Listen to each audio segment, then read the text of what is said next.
Hi friends, welcome to TechieMit. Today in this video we will see detailed explanation on Lambda expressions, that is part 2. Previously also I have uploaded a video regarding to Lambda expressions part 1. Now you dig more deep in it and you will see more concepts related to Lambda expressions. So what I've done, I've created a class called as Lambda expressions demo 2, and over there I created an interface. Uh, yeah, so now you might be aware that interface, that is a single abstract method interface, is called functional interface.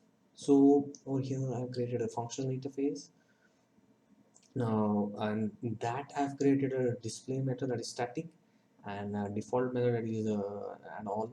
Also I've created an function and generic this method, that is abstract method. This is the single abstract method, that is result, um, and it contains two integer parameters. And basically my purpose is to show just a simple demo that how the functional interface works, and how using lambda expressions they provide implementation to the functional interface. So I also, in the main method, I have covered some other operations related to lambda expression, like I just created initialize a variable, and using lambda I've seen what is the operation. I'll just square the number and see what is the result. And using runnable instance, I've given call to the run method. This is the first lambda abstraction. Followed by that, what I've done, I've decided to make use of some other lambda operation. So I've used the for each method. So for each method, it internally iterates over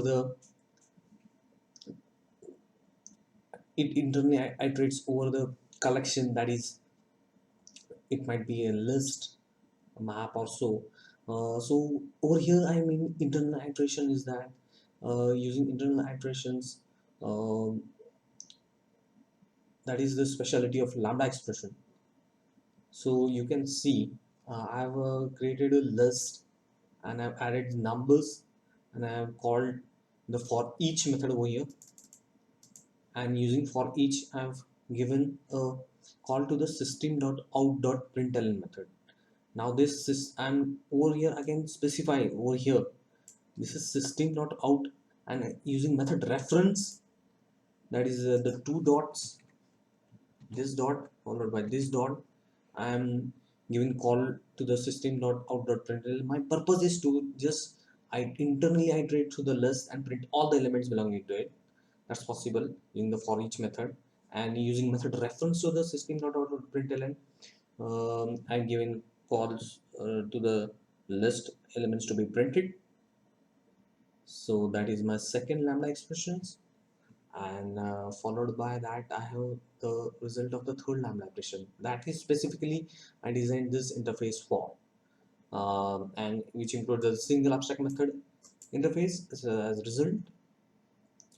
And I just printed some operations over it, so you can visualize as a simple calculator that can do addition, subtraction, uh, division, and multiplication of numbers. So passing just the int variables to it, we can get the result. So for example, I've taken 8 and 4, and seen all the operations such as multiplication, division, addition, subtraction, and see what result it gives. Also I've given call to the static method in functional interface.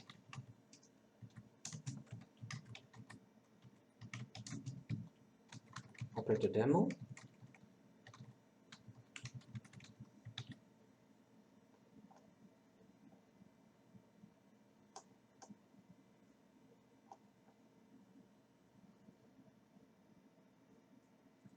And let's see if I can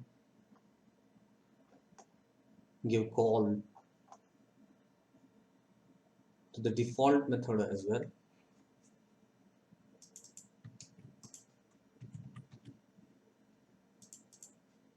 Yes, so you can see that I can give call to the default method as well.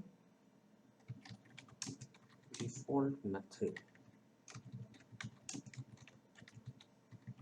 Now, so doing all these operations, now I will have to just see and verify the result as it's in this what result that is so on the console. So I'm doing a run as a Java application. So yeah, the result is in front of my screen. As you can see, the result of first lambda operation, that is 2 square, that is 4, that is printed over here. So it internally just lambda is used to internally just print the square of the number 2, and it gives the correct result as 4. Followed by that, I have a result of second lambda expression. As I just told, I have used for each to internally iterate over the list, and it gave me the result of 1 2 3 4 5 printed in separate line. That is also the correct. Followed by that, I will design a simple calculation kind of operations. So what I done by print, I just first multiplied 8 into 4 followed by 8 divided by 4 followed by 8 plus 4 followed by 8 subtracted by 4, and so you can see the results as 32. 2 result of multiplication is 32, result of division is 2, result of addition is 12, result of subtraction is 4, and you can see that successfully I have been even able to give the call of static method as a definition allows me in a single abstract method as function interface, and that is static method as well as a default method it's printed. Now as I'm saying, it's a SAM method, that is single abstract method.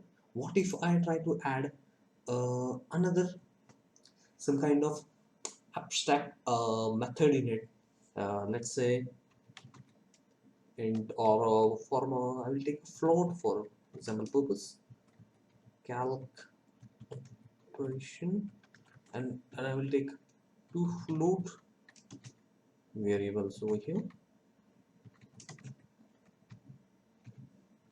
Now let's see if it's allowing me. Okay, these are the variables that are already used, so I'll use some other variables, say f1, f2.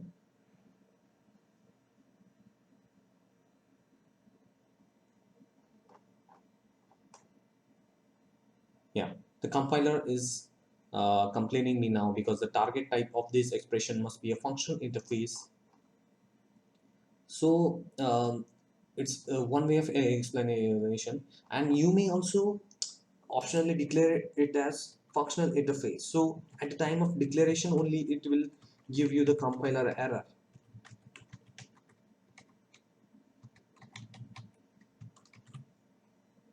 See, in the auto invalid function interface is not a function interface.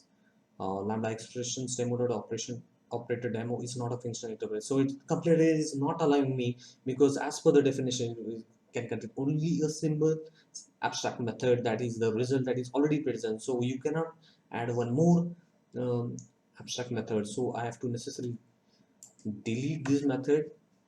Now yes, all the compiler errors are gone now. So it's compiling fine, and you can see there are no compilation errors.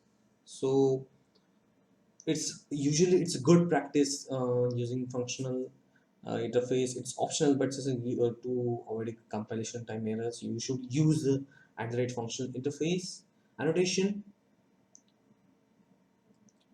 as per the convention. So this video was all about more detailed examples regarding Lambda expressions. Do keep liking, subscribing, #TechieMit. More to come on you for Java 8 related videos. Stay tuned. Bye for now.